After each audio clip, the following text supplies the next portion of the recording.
абай мен матрид дедім ғой. Иә. Білесің қай жақтан білеміз матрид екенін? Алланың сипаттары ла хуа ва ла ғойру. Бұл білесің ба не деген сөз? Бұл абай дегеніміз действительно мутакаллим болған ғой. Ол нәзік ме? Сен ла хуа ва ла ғойру мәселені көп адам білмейді. Қиын. Қиын ғой. Түсінуге Қиын ғой. Абай біліп тұр ма?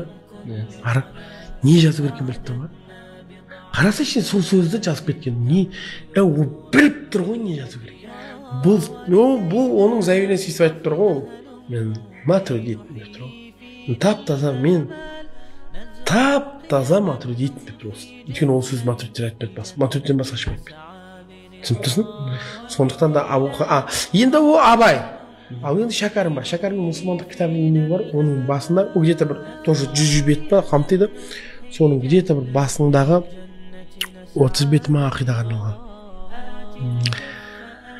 Мен саған айтайын, Мадияр, ол кітапта келген мәселелер, сен нұрмаркта оқисың 3-ші курс. Кәдімгі осы жолда ілімде арналған оқу орында оқисың, как балу. Нұрмаркта алдында оқыдың ба? Қалай сіз? Нұрмарктың алдында. Қай жерде?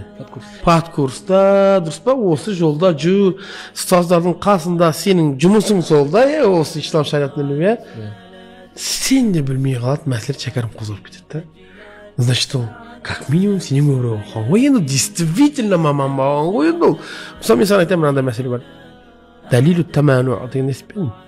Не ол? Шәкәрім жазып кеткен да оны. Ол қандай мәселе? Ол дәлилу таману көп адам білмейді оны. Шейх Саадудин Тафтазани жазған, оны Абу Баракат ан-Насафи өзінің Иътимад фил иътиқад еңбегінде жазған, оны Абу Муайн ан-Насафи өзінің Табсиратул Адилля. Бұл бірақ айтып отқан адамдардың бәрі классик, үлкен таулар ғой, таулар. Шәкәрім олардың айтқан әңгімесін тоже өзінің кітабында жайлап жазып кеткен.